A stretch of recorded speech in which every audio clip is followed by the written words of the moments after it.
Hello दोस्तों, स्वागत है बिहार पुलिस से relative YouTube channel BP exam गुरु में। तो आज हम लेकर के आए हैं खान सर का Bihar police test series book से सेट 1। आज हम लेकर के आए हैं Bihar police test series 2025 set 1। Khan sir का जो बुक है, जो 27 मई का आया था, बिल्कुल एनसीईआरटी पर आधारित है। किस पे? एनसीईआरटी पे आधारित है। इससे बाहर कोई प्रश्न नहीं आने वाला। अगर आप पूरा सेट देख लेते हैं, सेट 1 से 15 सेट इसमें दिया गया है। टोटल 15 टेस्ट है। अगर इसमें आप 15 सेट पढ़ लेते हैं तब इससे बाहर क्वेश्चन बिहार पुलिस में कहीं नहीं आने वाला है। तो आज हम लेकर के आए हैं सेट 1 और करीबन कुछ दिन और बचा है बिहार पुलिस के एग्ज़ाम में। हम एक दिन में 1 या 2 सेट कराकर पूरा सेट जो टेस्ट सीरीज है पूरा हम ख़त्म करवा देंगे। आप लोग मेरे यूट्यूब चैनल से जुड़ जाइए। आपको हम पूरा टेस्ट सीरीज बिल्कुल फ्री में करवा देंगे, बिल्कुल फ्री में। अगर आप लोग बोलिएगा तो इसका पीडीएफ भी आपको हम बिल्कुल फ्री में प्रोवाइड करा देंगे। इसका पीडीएफ लेने के लिए मेरा नंबर है 9102413761। आप लोग इसका स्क्रीनशॉट कर लीजिए। इस नंबर पर आप लोग व्हाट्सएप पे कांटेक्ट कीजिए हमको। इसका पीडीएफ आपको प्रोवाइड करा देंगे हम। और रोशन सर का भी आप लोग को पीडीएफ लेना है तो इस वीडियो के एंड में बताएंगे हमको। उसका पीडीएफ भी आपको फ्री में कहाँ से मिल जाएगा। चलिए बिना देर के इस वीडियो को स्टार्ट करते हैं। और इस टेस्ट से छोड़ के आप लोग कहीं नहीं जाए भाई। अगर आप लोग को सिलेक्शन लेना है तब ये टोटल 15 टेस्ट सीरीज हम इसी यूट्यूब चैनल पे करवा देंगे। आप लोग पूरा देखिएगा। तो वीडियो स्टार्ट करने से पहले अगर आप मेरे चैनल पर नए हैं तो मेरे चैनल को सब्सक्राइब कर लीजिए। बेल आइकन दबा कर घंटी को ऑन कर लीजिए कि जैसी वीडियो अपलोडेड करें तो सबसे पहले आप तक पहुँचे। एंड वीडियो को लाइक, शेयर और कमेंट भी कर दे। अपने दोस्तों के पास भी शेयर कर दे कि ये टेस्ट सीरीज बिल्कुल फ्री में मिल रहा है। तो आइए बिना देर की वीडियो को स्टार्ट करते हैं।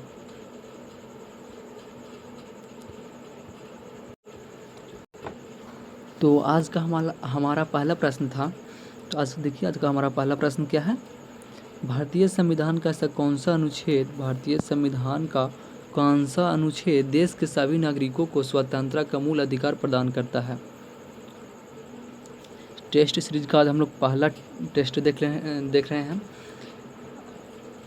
एक टेस्ट मैं डेली अपलोड करा दूंगा। अगर आपको पूरा 15 टोटल सेट लेना है तो मेरे यूट्यूब चैनल से जुड़ जाइए। आपको पूरा टोटल करवा दूंगा मैं। तो आज का हमारा पहला प्रश्न है, वो है भारतीय संविधान का कौन सा अनुच्छेद देश के सभी नागरिकों को स्वतंत्रता का मूल अधिकार प्रदान करता है। क्या है क्वेश्चन यहाँ पे कि भारतीय संविधान का कौन सा अनुच्छेद में देश के सभी नागरिकों को स्वतंत्रता का मूल अधिकार प्रदान करता है। स्वतंत्रता का मूल अधिकार प्रदान करता है। तो इसका सही आंसर बी हो जाएगा। क्या हो जाएगा दोस्त? बी, अनुच्छेद 19। क्या? अनुच्छेद 19, जो दूसरा ऑप्शन है, अनुच्छेद 19। अब यहाँ पे है क्वेश्चन नंबर 2 कि बिहार में नगर निगम के प्रमुख अंग कितने हैं। बिहार में नगर निगम के प्रमुख अंग कितने हैं? बिहार में नगर निगम के प्रमुख अंग कितने हैं दोस्त? तो इसका सही आंसर बी हो जाएगा। क्या हो जाएगा? बी। कितने हैं? 4 हैं। कितने हैं? 4 हैं, जो दूसरा ऑप्शन है, 4 हैं। अब यहाँ पे क्वेश्चन नंबर 3 कि बिहार के छात्रों का सरकार के विरुद्ध आंदोलन कब शुरू हुई। बिहार के छात्रों को सरकार के विरुद्ध आंदोलन कब शुरू हुआ। तो 3 का सही आंसर ए। क्या होगा? मार्च 1974 में। कब शुरू हुआ दोस्त? मार्च 1974 में। मार्च 1974 में बिहार में छात्रों का सरकार के विरुद्ध आंदोलन कब शुरू हुआ। तो मार्च 1974 में। मार्च 1974 में। अब यहाँ पे नेक्स्ट क्वेश्चन है कि भारत के पूर्व प्रधानमंत्री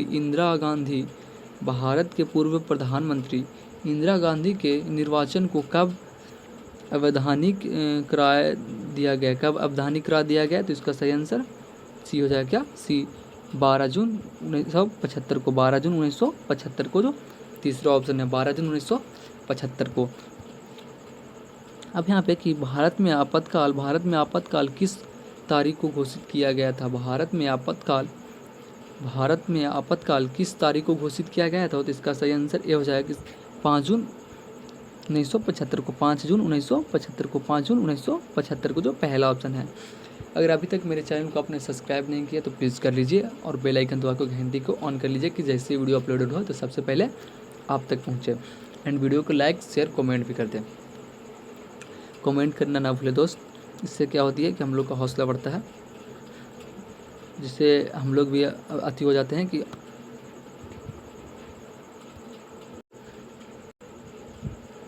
हम लोग भी फिर आपके लिए ऐसे ऐसे वीडियो प्रोवाइड हमेशा कराते रहेंगे। तो छठा प्रश्न है कि भारत में किस राज्य में हिंदी को राजभाषा बनाने के विरुद्ध आंदोलन चलाया गया। भारत के किस राज्य में हिंदी को राजभाषा बनाने के विरुद्ध आंदोलन चलाया गया। भारत के किस राज्य में हिंदी को राजभाषा बनाने के विरुद्ध आंदोलन चलाया गया। तो 6 का सही आंसर हो जाएगा डी।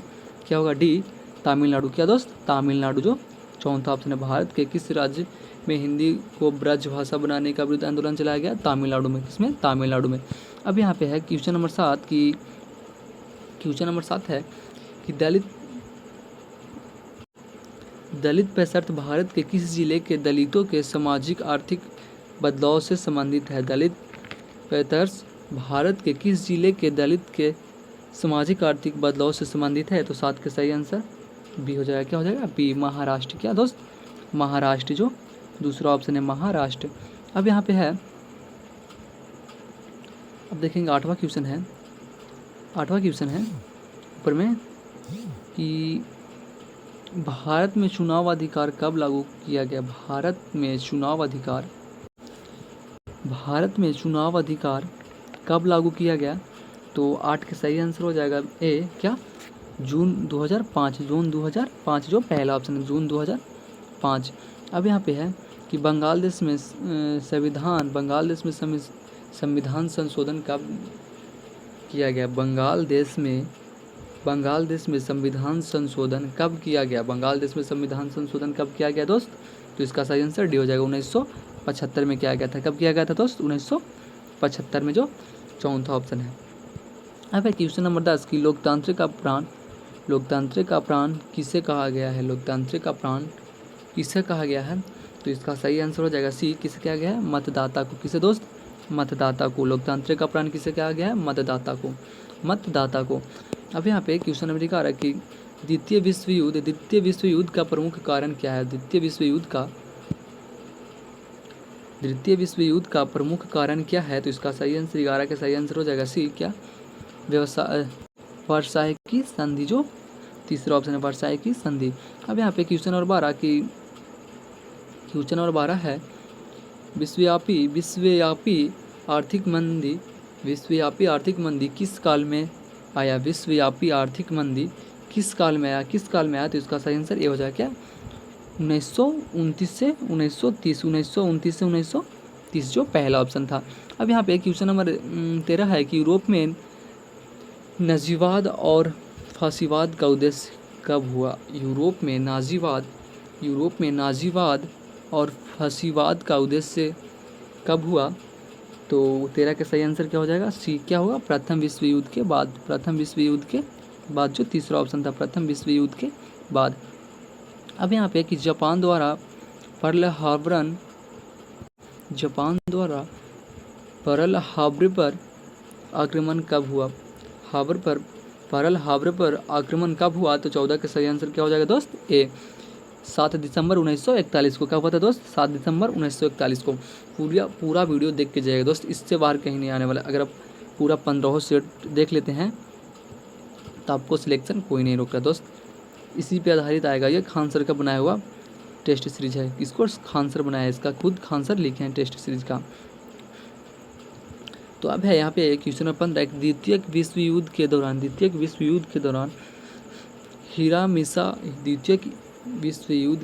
हीरा मिसा और नागासाकी पर परमाणु बम किसने गिराया है। द्वितीय विश्व युद्ध के दौरान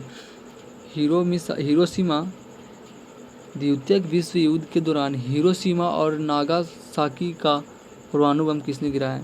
द्वितीय विश्व युद्ध के दौरान हिरोशिमा और नागासाकी पर परमाणु बम किसने गिराया दोस्त।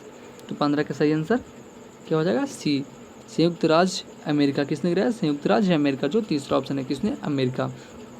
अब यहाँ पे क्वेश्चन नंबर 16 की द्वितीय विश्व युद्ध के परिणाम स्वरूप कौन सी संस्था स्थापित हुई? द्वितीय विश्व युद्ध के परिणाम स्वरूप कौन सी संस्था स्थापित हुई? तो 16 का सही आंसर हो जाएगा ए राष्ट्रीय संघ। क्या? राष्ट्रीय संघ जो पहला ऑप्शन है राष्ट्रीय संघ। अब यहाँ पे क्वेश्चन नंबर 17 है, वार्षिक की संधि किस वर्ष हस्ताक्षरित में वार्षिक की संधि किस वर्ष हस्ताक्षरित की गई है? तो 17 का सही आंसर हो जाएगा सी। कब? 1919 में। कब दोस्त? 1919 में, जो तीसरा ऑप्शन था। अब यहाँ पे क्वेश्चन दिया गया है 18, क्वेश्चन नंबर 18 है कि टिलहर की आक्रामक नीति ने किस देश को अंतर्राष्ट्रीय बिरादरी से अलग कर दिया? हिटलर की आक्रामक नीति ने किस देश को अंतर्राष्ट्रीय बिरादरी से अलग कर दिया? किस देश को अंतर्राष्ट्रीय बिरादरी से अलग कर दिया? तो 18 का सही आंसर बी हो जाएगा। क्या हो जाएगा? जर्मनी। क्या? जर्मनी, जो दूसरा ऑप्शन था जर्मनी। अब यहाँ पे क्वेश्चन नंबर 19 है, संस्थाल विद्रोह के मुख्य नेता कौन थे? संस्थाल विद्रोह के मुख्यतः नेता कौन थे? तो इसका सही आंसर ये हो जाएगा सिद्धो। क्या कौन थे? सिद्धो। अब यहाँ पे 20 का कि बेस्टलिट का पतन कब हुआ? बेस्टलिट का पतन कब हुआ? तो 20 का सही आंसर सी हो जाएगा। कब हुआ? 14 जुलाई 1789 को। 14 जुलाई 1789 को। अब यहाँ पे कि भारत की स्थल सीमा की कुल लंबाई कितनी है? भारत की स्थल सीमा की कुल लंबाई कितनी है? तो इसका सही आंसर भी हो जाएगा 2000 किमी, जो दूसरा ऑप्शन है 15,200 किमी। 15,200 किमी भारत की स्थल सीमा की कुल लंबाई कितनी है? 15,200 किमी। अब यहाँ पे है क्वेश्चन नंबर 22 को देखेंगे। यहाँ पे क्वेश्चन नंबर 22 क्या है? तो भारतीय मानक समय IST Greenwich mean time GMT के बीच कितना अंतर है? तो इसका 22 का सही आंसर क्या हो जाएगा दोस्त? बी। क्या हो जाएगा? बी। 5/1/2। अब यहाँ पे कि मैकमोहन रेखा किस देश के बीच सीमा रेखा है? मैकमोहन रेखा किस देश के बीच सीमा रेखा है? तो 23 के सही आंसर क्या हो जाएगा दोस्त? 23 के सही आंसर बी हो जाएगा। क्या? बी। भारत और चीन, जो दूसरा ऑप्शन है। मैकमोहन रेखा किस देश के बीच सीमा रेखा करता है? तो भारत और चीन के बीच। अब यहाँ पे है कि खादर और बांगर निम्नलिखित में से किस मृदा के प्रकार है? खादर और बांगर निम्नलिखित में से किस मृदा का प्रकार है दोस्त? तो जलोढ़ के। किसको? जलोढ़ के, जो दूसरा ऑप्शन है। हाँ, अब यहाँ पे देखेंगे क्वेश्चन नंबर 25 कि किस नदी को बिहार का शोक कहा जाता है? किस नदी को बिहार का शोक कहा जाता है दोस्त? तो इसका सही आंसर सी हो जाएगा। किसको? कोसी को। किसे दोस्त? कोसी को बिहार का शोक कहा जाता है। कोसी को बिहार का शोक कहा जाता है। अब यहाँ पे कि क्वेश्चन नंबर 26 है, बहुला महोत्सव विशेष रूप से प्रत्येक वर्ष अगस्त के महीनों में बिहार के निम्नलिखित में किस जिले में मनाया जाता है? बहुला महोत्सव विशेष रूप से प्रत्येक वर्ष अगस्त के महीने में बिहार के निम्नलिखित में से किस जिले में मनाया जाता है? किस जिले में मनाया जाता है दोस्त? कौन सा जिला में मनाया जाता है? तो 26 का सही आंसर ए हो जाएगा। कौन सा जिला में? भागलपुर में। कहाँ? भागलपुर में, जो पहला ऑप्शन है भागलपुर में। अब यहाँ पे कि बिहार में न्यूनतम जनसंख्या घनत्व वाला जिला कौन सा है? बिहार में न्यूनतम जनसंख्या घनत्व वाला जिला कौन सा है, तो 27 का सही आंसर क्या हो जाएगा दोस्त, ए पूर्णिया। कौन सा है, पूर्णिया। बिहार में न्यूनतम जनसंख्या वाला जिला कौन सा है, पूर्णिया, जो पहला ऑप्शन है Purnia.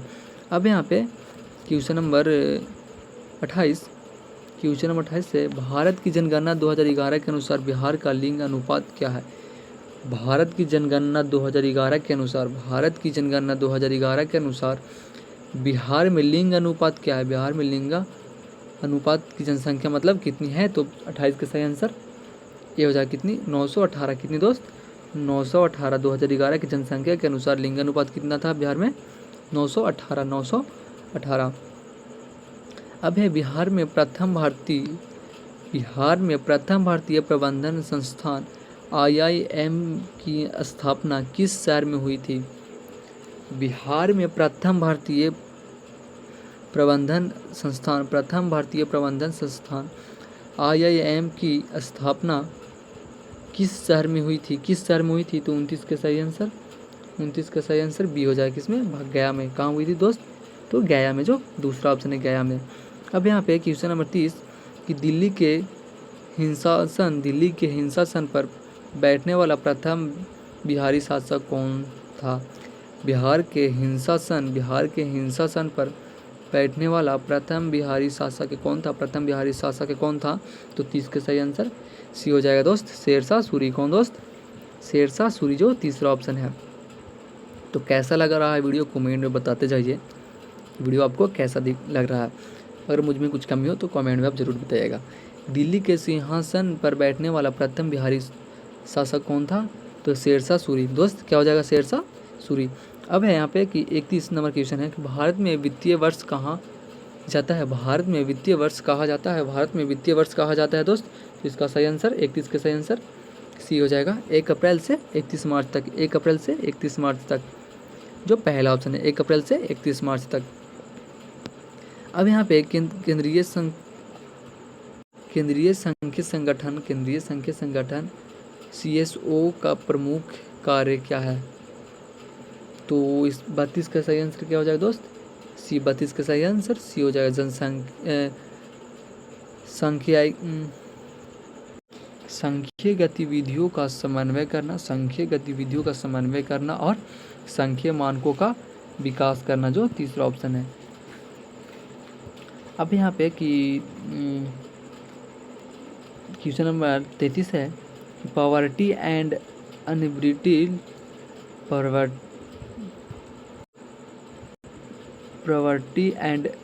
British rule in India नामक पुस्तक किसने लिखी थी।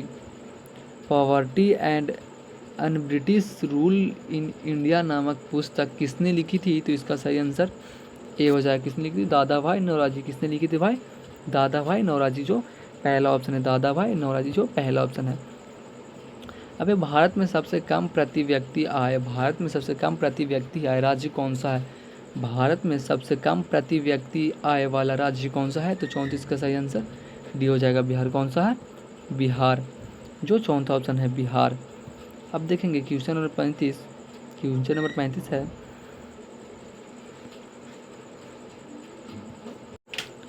नोवार्ड किस क्षेत्र के विकास के लिए कार्य करता है, तो 35 का सही आंसर हो जाएगा, बी, कृषि और ग्रामीण विकास के लिए। किसके लिए, कृषि और ग्रामीण विकास के लिए, जो दूसरा ऑप्शन है, कृषि और ग्रामीण विकास के लिए। अब यहाँ पे दोस्त की अंतरगिरी पहाड़ियाँ किस राज्य में स्थित है। अंतरगिरी पहाड़ियाँ किस राज्य में स्थित है, तो तेलंगाना में। कहाँ दोस्त, तेलंगाना में, जो चौथा ऑप्शन है, तेलंगाना में। अंतरगिरी पहाड़ियाँ कहाँ स्थित दोस्त, तेलंगाना में, जो 36 का सही आंसर डी हो जाएगा, तेलंगाना में। कहाँ दोस्त, तेलंगाना में, जो चौथा ऑप्शन है। अब यहाँ पे कि 37 नंबर क्वेश्चन है कि हाल ही में भारत सरकार ने बिहार राज्य के किस पूर्वी CM को भारत रत्न देने की घोषणा की। हाल ही में भारत सरकार ने बिहार राज्य के किस पूर्वी CM को भारत रत्न देने की घोषणा की, तो 37 का सही आंसर क्या हो जाएगा दोस्त, इसका भी सही आंसर डी हो जाएगा, क्या, डी, जो कर्पूरी ठाकुर। क्या है, कर्पूरी ठाकुर, जो चौथा ऑप्शन है, किसको दी, कर्पूरी ठाकुर को देने की घोषणा की। अब यहाँ पे क्वेश्चन नंबर 38 की भजन सोपोरी एक प्रसिद्ध संगीतकार किस संगीत वाद्य यंत्र से जुड़े हैं? भजन सोपरी एक प्रसिद्ध संगीतकार किस संगीत खाद्य यंत्र से जुड़े हैं? तो 38 का सही आंसर ए हो जाएगा। क्या ये संतूर जो पहला ऑप्शन है संतूर। अब यहाँ पे क्वेश्चन नंबर 39 है कि भारतीय मौसम विभाग का मुख्यालय कहाँ स्थित है? भारतीय मौसम विभाग का मुख्यालय कहाँ स्थित है? भारतीय मौसम विभाग का मुख्यालय कहाँ स्थित है दोस्त? इसका सही आंसर ए हो जाएगा, नई दिल्ली में। कहाँ स्थित है? नई दिल्ली में, जो पहला ऑप्शन नई दिल्ली में। अब यहाँ पे कि मिश्रित शक्ति निम्नलिखित में से किन दो देशों के बीच आयोजित किया जाने वाला एक सैन्य द्विपक्षीय अभ्यास है? तो 40 का सही आंसर क्या हो जाएगा दोस्त? 40 का सही आंसर बी हो जाएगा, भारत और श्रीलंका, जो दूसरा ऑप्शन है। अब यहाँ पे कि गर्म पानी वन्यजीव अभयारण्य कहाँ स्थित है? गर्म पानी वन्यजीव अभयारण्य कहाँ स्थित है? तो इसका सही आंसर क्या हो जाएगा दोस्त? 41 का सही आंसर ए हो जाएगा, असम। क्या? असम, जो पहला ऑप्शन है असम। अब है कि हाल ही में राष्ट्रपति द्रौपदी मुर्मू को राजनीतिक विज्ञान में मानद डॉक्टर की उपाधि किस देश द्वारा प्रदान की गई? किस देश द्वारा डॉक्टर की उपाधि प्रदान की गई द्रौपदी मुर्मू को? तो 42 का सही आंसर क्या हो जाएगा दोस्त? B, Algeria. किसने? अल्जीरिया ने, जो दूसरा ऑप्शन है। अब यहाँ पे है कि कैसुआरिना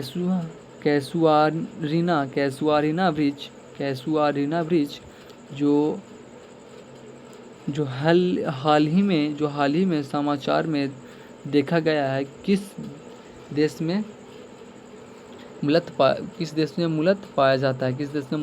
तो 43 का सही आंसर बी हो जाएगा, किसमें? ऑस्ट्रेलिया, जो दूसरा ऑप्शन है ऑस्ट्रेलिया। अब यहाँ पे अफगानिस्तान की आधिकारिक भाषा क्या है? अफगानिस्तान की आधिकारिक भाषा क्या है दोस्त? तो दारी। क्या है? दारी, जो पहला ऑप्शन है दारी। क्या है? दारी। अब यहाँ पे है क्वेश्चन नंबर 45 है कि हाल ही में भारत सरकार ने किस वर्ष को भारत फ्रांस नवाचार वर्ष के रूप में मनाने की घोषणा की? हाल ही में भारत सरकार ने किस वर्ष भारत फ्रांस नवाचार वर्ष के रूप में मनाने की घोषणा की? तो 45 का सही आंसर सी हो जाएगा, 2026। क्या? 2026 में। अब यहाँ पे कि हाल ही में भारत किस राष्ट्रीय उद्यान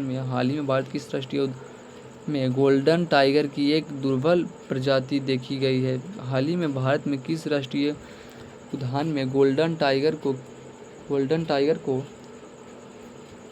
एक दुर्लभ प्रजाति में देखी गई है? तो 46 का सही आंसर क्या हो जाएगा दोस्त? 46 का सही आंसर सी हो जाएगा।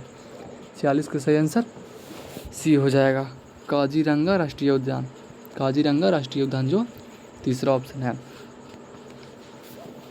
अब यहाँ पे क्वेश्चन नंबर 47, वर्ष 2024 में श्रीलंका के राष्ट्रपति कौन बने? वर्ष 2024 में श्रीलंका के राष्ट्रपति कौन बने दोस्त? तो इसका सही आंसर डी हो जाएगा। कौन बने? साजिद प्रेमदास, जो चौथा ऑप्शन है, साजिद प्रेमदास। अब है क्वेश्चन नंबर 48 है कि विश्व विरासत दिवस 2024 का विषय क्या है? विश्व विरासत दिवस 2024 का विषय क्या है? तो 48 का सही आंसर ए हो जाएगा, विविधता की खोज करे या अनुभव करे, जो पहला ऑप्शन है। अब यहाँ पे है कि वैली ऑफ फ्लावर्स राष्ट्रीय उद्यान कहाँ स्थित है? तो 49 का सही आंसर बी हो जाएगा, कहाँ? उत्तराखंड में। कहाँ दोस्त? उत्तराखंड में, जो पहला ऑप्शन है उत्तराखंड में। अब यहाँ पे है कि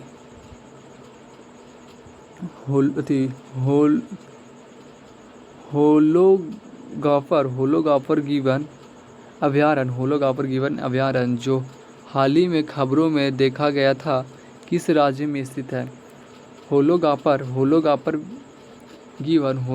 गिवन अभयारण्य जो हाल ही में खबरों में देखा गया था किस राज्य में स्थित था? तो 50 का सही आंसर बी हो जाएगा असम।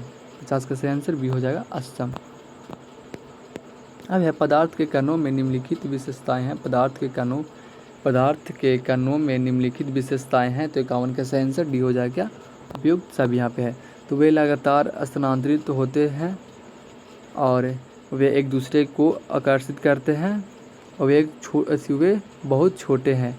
ये तीनों हो जाएगा, इसलिए इसका सही आंसर डी हो जाएगा उपयुक्त सभी।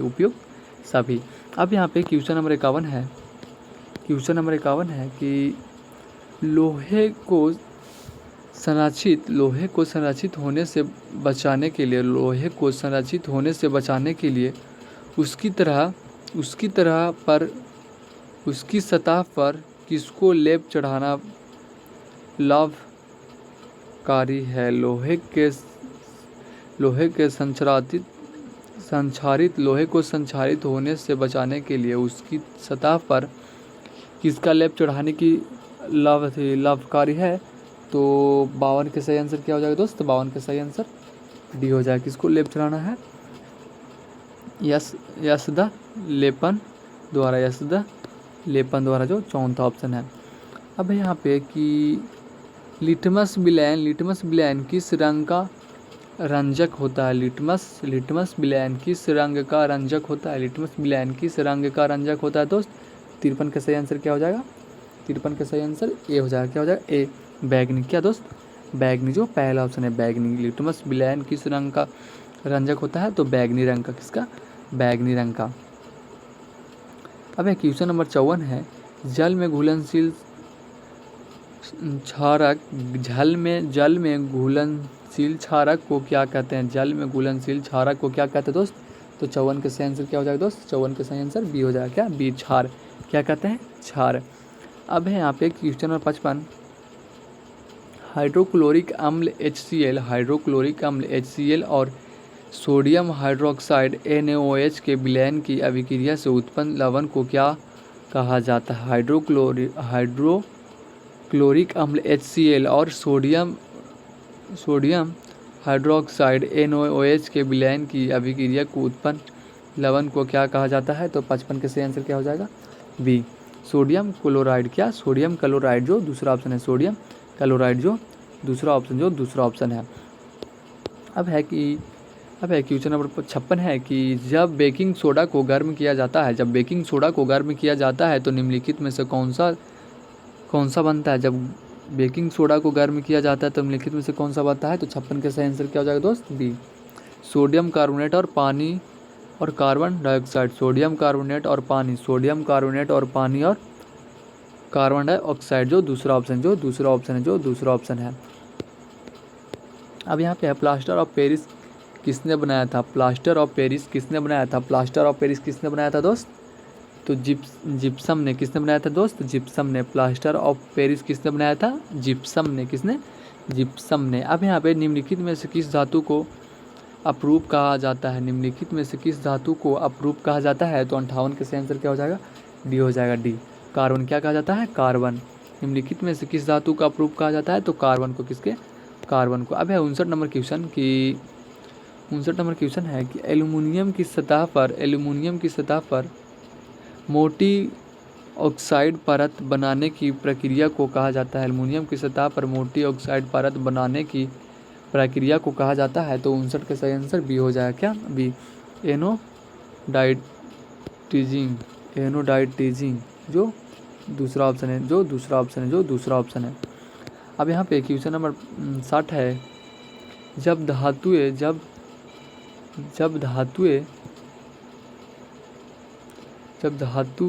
जल के साथ अभिक्रिया करती है तो सामान्यतः क्या होता है? जब धातुएं जल के साथ अभिक्रिया करती है तो सामान्यतः होता है। तो 60 का सही आंसर ए हो जाएगा। क्या?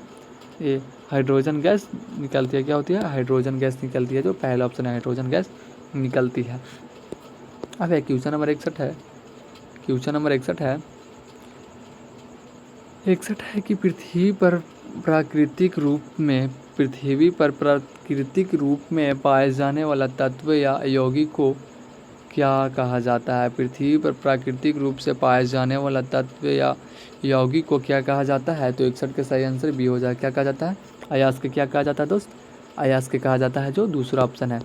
अब यहाँ पे कि एक शुद्ध सोना कितने कैरेट का होता है? एक शुद्ध सोना कितने कैरेट का होता है? तो 62 का सही आंसर डी हो जाएगा। क्या? 24 कैरेट का। कितने कैरेट का होता है दोस्त? एक शुद्ध सोना कितने कैरेट का होता है? तो 24 कैरेट का, जो 24 कैरेट का करेक्ट आंसर हो जाएगा। अब है प्रकाश संश्लेषण है, प्रकाश संश्लेषण है, तो 63 का सही आंसर क्या होगा? ए। एक ऑक्सीकरण अवकरण अभिक्रिया, एक ऑक्सीकरण अवकरण अभिक्रिया, जो पहला ऑप्शन है। अब यहाँ पे क्वेश्चन नंबर 64 है, मनुष्यों में रक्तचाप को मापने के लिए किस उपकरण का उपयोग किया जाता है? मनुष्यों में रक्तचाप को मापने के लिए किस उपकरण का उपयोग किया जाता है? तो 64 का सही आंसर क्या हो जाएगा दोस्त? डी, स्फिग्मोमैनोमीटर, जो चौथा ऑप्शन है, स्फिग्मोमैनोमीटर। अब यहाँ पे क्वेश्चन नंबर 65 है, मानव में प्रमुख उत्सर्जन उत्पादक क्या होता है? मानव में प्रमुख उत्सर्जन उत्पादक क्या होता है दोस्त? इसका सही आंसर ए हो जाएगा। यूरिया। क्या होता है? यूरिया, जो पहला ऑप्शन है, यूरिया। अब यहाँ पे कि मेरे रज्जू का मुख्य कार्य क्या है? मेरू रज्जू का मुख्य कार्य क्या है? तो 66 का सही आंसर क्या हो जाएगा? सी। 66 का सही आंसर सी हो जाएगा। शरीर के विभिन्न अंगों के बीच संदेशों का संचार करना, शरीर के विभिन्न अंगों के बीच संदेशों का संचार करना। अब है कि अब यहाँ पे है क्वेश्चन नंबर 67 की प्राकृतिक चयन द्वारा प्रजातियों के विकास के सिद्धांत को किसने दिया था? प्राकृतिक चयन द्वारा प्रजातियों के विकास के सिद्धांत को किसने दिया था? तो 67 का सही आंसर क्या हो जाएगा? ए, डार्विन ने दिया था। किसने दिया था दोस्त? डार्विन ने, जो पहला ऑप्शन है। किसने दिया था? डार्विन ने। अब है पृथ्वी पर जीवन की उत्पत्ति कब हुई थी? पृथ्वी पर जीवन की उत्पत्ति कब हुई थी? पृथ्वी पर जीवन की उत्पत्ति कब हुई थी? तो इसका सही आंसर बी हो जाएगा। 3.4 बिलियन वर्ष पहले। 3.4 बिलियन वर्ष पहले। इसका सही आंसर बी हो जाएगा। अब यहाँ पे कि क्वेश्चन नंबर 69 है, जीवाश्म किस प्रकार की चट्टानों में पाया जाता है? जीवाश्म किस प्रकार की चट्टानों में पाया जाता है दोस्त? इसका सही आंसर बी हो जाएगा। अवसादी चट्टानों में, जो दूसरा ऑप्शन है, अवसादी चट्टानों में। क्वेश्चन नंबर 70 है, निम्नलिखित में से किस घटना के माध्यम से प्रकाश को हमारे रेटिना पर केंद्रित किया जा सकता है? निम्नलिखित में से किस घटना के माध्यम से प्रकाश को हमारे रेटिना पर केंद्रित किया जाता है? तो 70 का सही आंसर ए हो जाएगा। क्या? ए, अपवर्तन, जो पहला ऑप्शन है।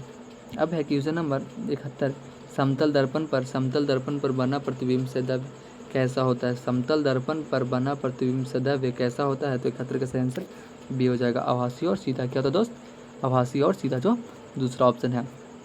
अब है प्रकाश के अपवर्तन के नियम किस पर लागू होते हैं? प्रकाश के अपवर्तन को जो नियम है वो किस पे लागू होता है? तो 72 का सही आंसर क्या हो जाएगा? 72 का सही आंसर डी हो जाएगा। किस पे? सभी परावर्तक सतहों पर, जो चौथा ऑप्शन है। अब है क्वेश्चन नंबर 73, गोलीय दर्पण में फोकस सांतर एवं वक्रता त्रिज्या के बीच संबंध है। गोलीय दर्पण में फोकस सांतर एवं वक्रता त्रिज्या के बीच संबंध है। तो 73 का सही आंसर क्या हो जाएगा? ए। 73 का सही आंसर ए हो जाएगा। R बराबर 2F, जो पहला ऑप्शन है। अब है क्वेश्चन नंबर 74 की वह गोलीय दर्पण जो बाहर की सतह वक्रित हो जाता है उसे क्या कहते हैं दोस्त? 74 का सही आंसर सी हो जाएगा, उत्तल दर्पण। क्या कहते हैं? क्या कहलाता है? उत्तल दर्पण, जो तीसरा ऑप्शन है। अब है कि निम्नलिखित में से कौन से गैस ओजोन परत के लिए हानिकारक है? निम्नलिखित में से कौन से गैस ओजोन परत के लिए हानिकारक है? तो 75 का सही आंसर बी हो जाएगा। CF स्क्वेयर टू CF2C जो दूसरा ऑप्शन है। अब यहाँ पे देखेंगे क्वेश्चन नंबर 76 कि निम्नलिखित में से कौन सा ओजोन परत क्षरण पर परिणाम नहीं है। निम्नलिखित में से कौन सा ओजोन परत क्षरण का परिमाण नहीं है। निम्नलिखित में से कौन सा ओजोन परत क्षरण का परिमाण नहीं है। तो 76 का सही आंसर क्या हो जाएगा दोस्त? 76 का सही आंसर क्या हो जाएगा? डी। क्या हो जाएगा? डी जबर। क्या जबर जो चौथा ऑप्शन है। अब यहाँ पे देखेंगे क्वेश्चन नंबर 8 अब यहाँ पे क्वेश्चन नंबर 77 है। निम्नलिखित में से कौन सा जैव विविधता के विशिष्ट स्थल का उदाहरण है। निम्नलिखित में से कौन जैव विविधता के विशिष्ट स्थल का उदाहरण है। तो 77 के सही आंसर डी हो जाएगा। क्या हो जाएगा? D1 जो चौथा ऑप्शन है। अब देखेंगे यहाँ पे कि धरती पर रहने वाले सभी जीवों की मूल्य आवश्यकता क्या है। धरती पर रहने वाले सभी जीवों की मूल आवश्यकता क्या है। तो 78 का आंसर क्या हो जाएगा दोस्त? ए जल। क्या हो जाएगा? ए जल। अब है यहाँ पे कि निम्नलिखित में से कौन सा जीव आहार श्रृंखला बनाता है। निम्नलिखित में से कौन सा जीव है जो आहार श्रृंखला बनाता है। तो इसका सही आंसर भी हो जाएगा घास, बकरी और मानव। घास, बकरी और मानव, मतलब घास बकरी खाती है, बकरी मानव को, ऐसा मैंने बोलते हैं लोग। अब यहाँ पे 80 क्वेश्चन नंबर 80 है। निम्न में से कौन सा जीवाश्म ईंधन है। निम्न में से कौन सा जीवाश्म ईंधन है। तो 80 का सही आंसर ए होगा। क्या? ए कोयला। निम्न में से कौन सा जीवाश्म ईंधन है? कोयला। अब यहाँ पे एक गांव की कुल जनसंख्या का 40% पुरुष और 30% महिलाएं हैं। शेष बच्चे यदि 60% पुरुष विवाहित हो और कितनी महिलाएं, तो कितनी महिलाएं विवाहित होगी। तो 81 का सही आंसर क्या हो जाएगा दोस्त? 81 का सही आंसर डी हो जाएगा। डी 80%। कितने? 80% जो चौथा ऑप्शन है 80% है। अब यहाँ पे है कि एक कक्षा में 50 लड़कों में से 30 लड़की एक कक्षा में 50 लड़कों में से 30 लड़कियों की औसत ऊंचाई 160 सेंटीमीटर है और 160 सेमी है और शेष की औसत ऊंचाई 165 सेमी है। तो कक्षा में सभी लड़कियों की औसत ऊंचाई कितनी होगी। तो 82 का सही आंसर क्या हो जाएगा? बी 162 सेमी जो दूसरा ऑप्शन है। अब यहाँ पे है कि यदि 200 रुपये 5% वार्षिक चक्रवृद्धि ब्याज की दर से कोई साहूकार कर्ज देता है तो 2 वर्ष के बाद उसे कुल कितनी राशि प्राप्त होगी। यदि 2000 रुपये 5% वार्षिक चक्रवृद्धि ब्याज के दर पर साहूकारी कर्ज देता है तो 2 वर्ष के बाद उसे कुल कितनी राशि प्राप्त होगी। तो 83 का सही आंसर डी हो जाएगा। कितना? 2205 रुपया। 2205 रुपया। अब है यहाँ पे कि हाँ अब है क्वेश्चन नंबर 84। सुब्बा राव ने 2000 में 5000 के मासिक वेतन पद कार्य आरंभ किया और प्रत्येक वर्ष 200 की वेतन वृद्धि प्राप्त की। किस वर्ष में उसका वेतन 7000 हो गया। तो 84 का सही आंसर बी होगा। 84 का सही आंसर बी होगा 2010 में। अब यहाँ पे कि जॉन और जीवंती दोनों के पास एक मिलाकर 45 कंचे हैं। तो दोनों 5 कंचे खो देते हैं और अब उनके पास कंचों की संख्या का गुणनफल 124 है। हम जानना चाहेंगे कि आरंभ में उसके पास कितने कंचे हैं। तो 85 का सही आंसर बी हो जाएगा। 36.9 36 और 9। अब यहाँ पे एक दो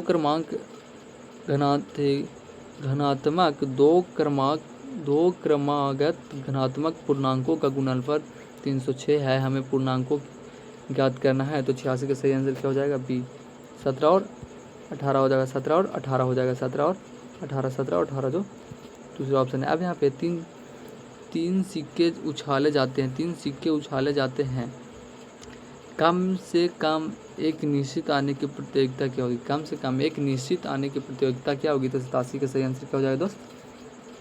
ए 7/8 7/8। अब है यहाँ पे कि एक धनराशि अजय और अमर में 4:5 के अनुपात में वितरित की गई। अजय को अमर से 5 रुपया कम प्राप्त हुए। अब धनराशि क्या थी? तो 88 का सही आंसर ए हो जाएगा 45 रुपये। कितना? 45 रुपया, जो पहला ऑप्शन है 45 रुपया। अब अगला क्वेश्चन है कि एक वृत्ताकार के खेत पर 24 रुपये प्रति मीटर की दर से बाड़ लगाने का व्यय 5280 है।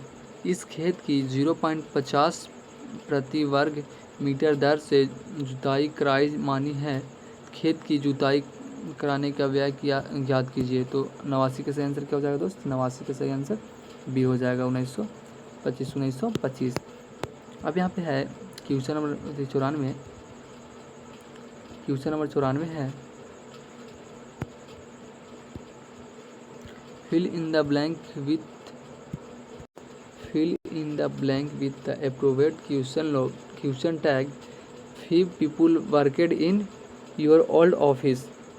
तो 94 का सही आंसर क्या होगा? 94 का सही आंसर ये हो जाएगा, क्या हो जाएगा? ए डिड दे, जो पहला ऑप्शन है। अब यहाँ पे है क्वेश्चन नंबर